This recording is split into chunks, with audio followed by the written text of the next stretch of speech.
وَإِن يَمْسَسْكَ اللَّهُ بِضُرٍّ فَلَا كَاشِفَ لَهُ إِلَّا هُوَ۔ رب تعالیٰ فرماتا ہے اگر اللہ تعالیٰ تمہیں کوئی مصیبت دے تو اس کے علاوہ کوئی ٹال نہیں سکتا۔ وَإِن يَمْسَسْكَ اللَّهُ بِخَيْرٍ فَلَا رَادَّ لِفَضْلِهِ، اور اللہ کسی کو بھلائی دے دے تو پھر اس کو روک بھی کوئی نہیں سکتا۔ دوستو السلام علیکم ورحمۃ اللہ وبرکاتہ۔ امید ہے کہ آپ تمامی حضرات شاد و آباد ہوں گے۔ اللہ تبارک و تعالی ہم سب کو اپنے حفظ و امان میں رکھے۔ دوستو اولاد حضرت ابو بکر صدیق رضی اللہ تعالی عنہ، خلیفہ حضور تاج الشریعہ، شیر ہندوستان، تحفظ ناموس رسالت، حضرت علامہ مولانا مفتی سلمان اظہری صاحب کا جیل سے آنے کے بعد بہت ہی خوبصورت بیان سامنے آیا ہے۔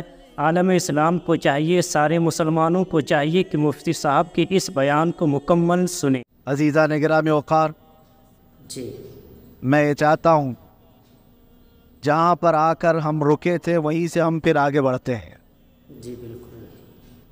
ہم رکے تھے کہاں آ کر؟ کچھ دیر کی خاموشی ہے، جی اس کے بعد ہم آگے بڑھتے ہیں، اس لیے کہ مجھے کوئی شعر اب یاد کرانے کی ضرورت نہیں، اور نہ ہی کسی کے سامنے کچھ بولنے کی ضرورت ہے۔ جی حالات تو ایسے تھے کہ جو نان مسلم تھے وہ بھی ہمیں جیل میں دیکھ کر یہی کہتے تھے کہ آپ ہی نے کہا یہ فلاں بات۔ ہم نے کہا اللہ تبارک و تعالیٰ نے تم کو بھی یاد کرا دیا۔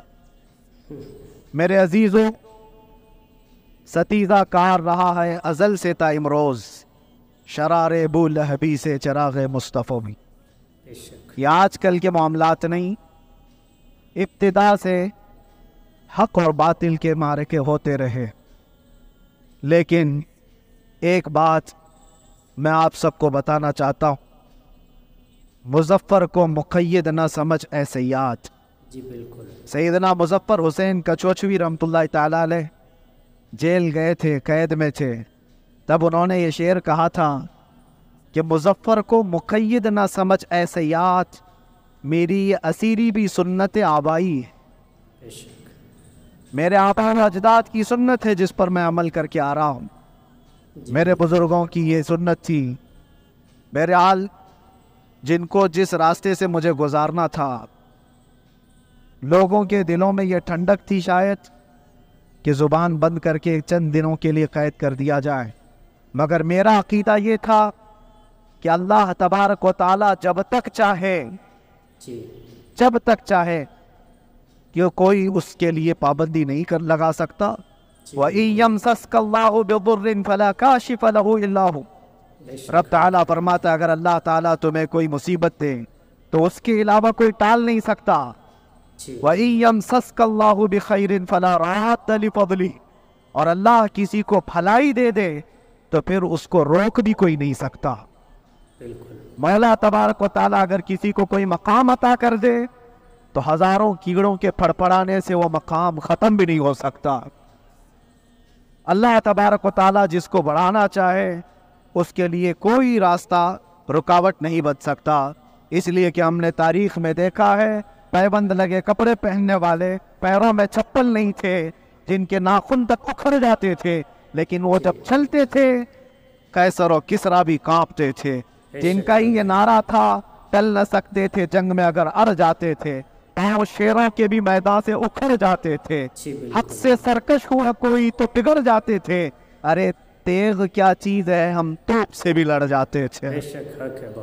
یہ وہ صحابہ کرام اور اسلاف کرام، ان کا یہ معمول تھا۔ بظاہر ان کے پاس کوئی اسباب نہیں تھے، لیکن اللہ کی مدد تھی۔ وہ پانی کی طرح بہتے ہوئے چلے گئے، نہ چٹانوں نے ان کا راستہ روکا، نہ دریاؤں نے ان کا راستہ روکا۔ وہ جس طرف سے جاتے تھے اللہ تعالیٰ ان کے لیے راستے بناتا تھا۔ عزیزان گرامی وقار، کون ہے وہ جو دریائے دجلہ میں اپنے گھوڑے دوڑائے تھے؟ کون ہے وہ جو دریا میں اپنی کشتیاں ڈال کر جلا دیا تھا کہ واپس جانے کا کوئی تصور نہ ہو؟ یہ سب میرے مصطفیٰ کریم کے دیوانوں کی ہی بات تھی۔ اسی لیے آج بھی دنیا گھبراتی ہے تو شانے لوگوں سے نہیں، دیوانوں سے ہی گھبراتی۔ بالکل۔ بہت زیادہ چالاک رہنے والوں سے نہیں، دیوانوں سے دنیا گھبراتی ہے۔ اس لیے کہ دنیا کو پتہ ہے، دنیا جانتی ہے کہ دیوانہ کہاں دیکھتا ہے کسی کو پتہ نہیں، اور یہ اس دیوانے کی بات کر رہا ہوں جس کے لیے اللہ کے حبیب صلی اللہ تعالیٰ علیہ وسلم کی عزت و وقار سب سے اول ہے۔ عزیزان گرامی وقار، آج آپ کے سامنے حاضر آیا، یہ میرے استاد گرامی، مربی، استاد الاساتذہ، برادر گرامی حضرت العلامہ مفتی زبیر احمد صاحب قبلہ ادام اللہ اقبالہ، جنہوں نے دن رات ایک کر دیے تھے۔ میرے خیال سے 8 مہینے میں جتنے ان کے بال سفید ہوئے اس سے زیادہ نہیں ہوئے، صرف اس لیے نہیں کہ ایک بھائی کے لیے، اس لیے بھی لڑ رہے تھے کہ ایک عالم کے لیے جس سے دین کا بہت سارا حصہ وابستہ ہے۔ ان کی محنتیں رائگاں نہ گئیں۔ بہت سارے میرے احباب و اقربا، خاص طور پر مدن پورہ اور وکرولی سے، جنہوں نے اپنے گھر بار چھوڑ کر میرے لیے دوڑتے بھاگتے رہے، اللہ رب العزت اس بات کا شاہد، ایک ایک دن اندر میں نے سب کے لیے دعائیں کی ہیں، اور ایسا نہیں کہ کوئی دن بھولا جاتا، اور باہر کی ہمیشہ یہ خبریں آتی رہتی کہ حالات کیسے کے کیسے ہوتے جا رہے ہیں۔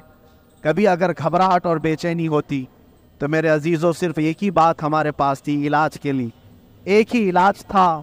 جب بے چینی بڑھ جاتی، اپنوں سے رابطہ نہیں ہو پاتا اور کسی کے خبر نہ پہنچتی، کھانے پینے کی تکلیفیں، رہنے سہنے کی مصیبتیں جب سر پر آتی تو ایک ہی علاج تھا، ان کے نثار کوئی کیسے ہی رنج میں ہو، ان کے نثار کوئی کیسے ہی رنج میں ہو، جب یاد آ گئے ہیں سب غم بھلا دیے ہیں، جب یاد آ گئے ہیں سب غم بھلا دیے ہیں۔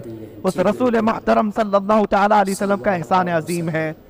بار بار مجھے یہ احساس ہوتا رہا، پوری دنیا اگر چھوڑ دے مگر یقین تھا آمنہ کا لال کبھی نہیں چھوڑے، اور چھوڑا بھی نہیں، اور چھوڑے بھی نہیں۔ ہر رات جو ہمارا معمول تھا، ہم نے جو دیکھا، ہماری پچھلی زندگی میں ہم نے اتنے عجائبات نہیں دیکھے ہوں گے جو 8 مہینے کے اندر ہم نے دیکھے۔ نبی پاک صلی اللہ تعالیٰ علیہ وسلم کے انعامات و اکرامات، رب تبارک و تعالیٰ کی مدد سے دل مضبوط ہوتا ہے۔ عزیزان گرامی، ہم نے تو وہاں ایسے لوگوں کو دیکھا جو ڈپریشن کا شکار ہو کر کافر بھی ہو گئے، اور حالات سے گھبرا کر کے وہ انکار کر بیٹھے، کوئی خدا نہیں ہے، کوئی مدد نہیں آتی ہے۔ ایسے حالات وہاں دیکھے، لیکن ان حالات میں بھی اللہ تبارک و تعالیٰ کی مدد ساتھ رہی۔ رسول پاک صلی اللہ تعالیٰ علیہ وسلم کا انعام و اکرام یہ تھا کہ جس طرح سے گئے تھے اسی طرح سے واپس بھی آئے، جس طرح سے گئے تھے ویسی واپس آئے، اور نہ میرے مصطفیٰ نے باہر میری عزت میں کمی کی، نہ اندر عزت میں کمی، کہیں پر بھی نہیں۔ الحمدللہ، جس شان کے ساتھ رسول پاک صلی اللہ تعالیٰ علیہ وسلم اپنے چاہنے والوں کو رکھتے ہیں، وہ میں نے دنیا میں دیکھا، اور پھر یہ عرض کیا آقا، آج آپ کی عزت پر بات کرنے والے کو چاہے وہ 1000 کال کوٹری کے اندر ہو، آپ عزت کے ساتھ بٹھاتے ہیں، تو پھر قیامت کے دن اس کی عزت کا کیا حال ہوگا؟ عرش حق ہے مسند رفعت رسول اللہ کی، دیکھنی ہے حشر میں عزت رسول اللہ کی۔ میرے عزیزوں، ایک بات کو طے کر کے چلو، انہیں جانا، انہیں مانا، نہ رکھا غیر سے کا، للہ الحمد میں دنیا سے مسلمان گیا۔ اس کی ایک بات میں جو عزت ہے، دنیا کے کسی مقام و منصب اور مرتبے میں عزت نہیں ہے۔ اور حالات دنیا انشاءاللہ میں سناتا رہوں گا۔ اللہ تبارک و تعالیٰ جب تک یہ زبان رکھا ہے، حق بولتے رہے۔ دل میں بساؤ مومنو الفت رسول کی، دل میں بساؤ مومنو الفت رسول کی، دل میں بساؤ مومنو الفت رسول کی، دل میں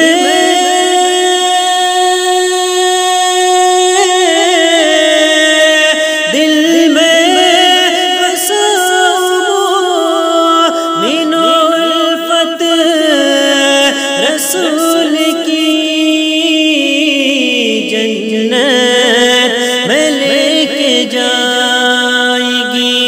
نسبت رسول کی جنت میں لے کے جائے گی نسبت رسول کی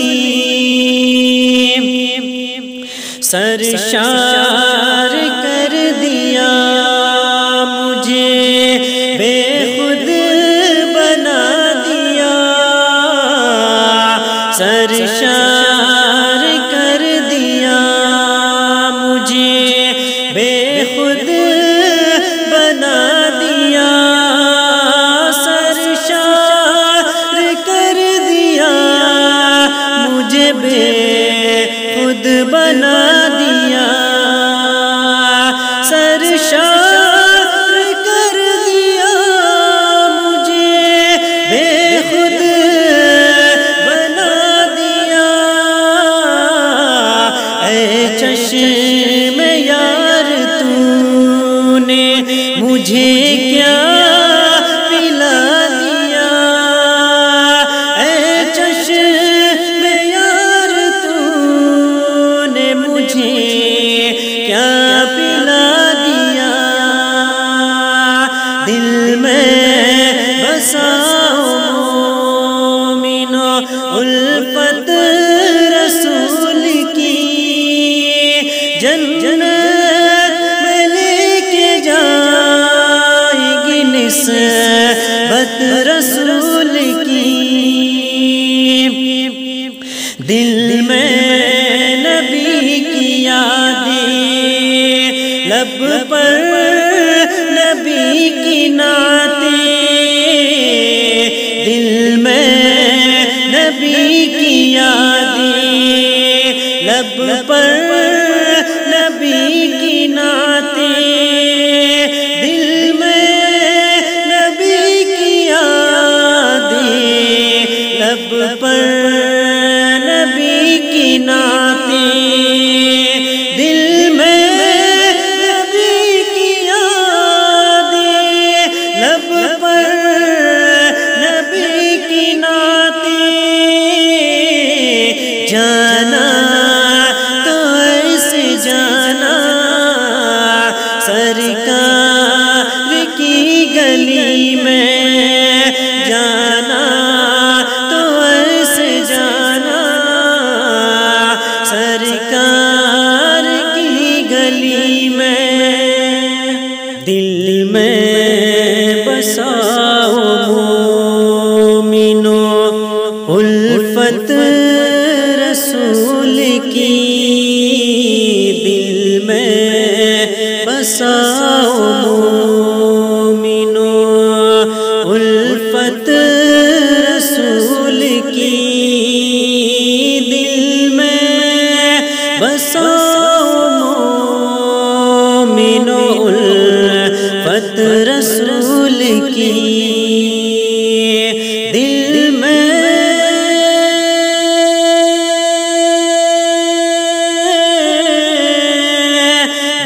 میں بساؤ مومنو الفت رسول کی جنت میں لے کے جائے گی نسبت رسول کی جنت میں لے کے جائے گی نسبت رسول کی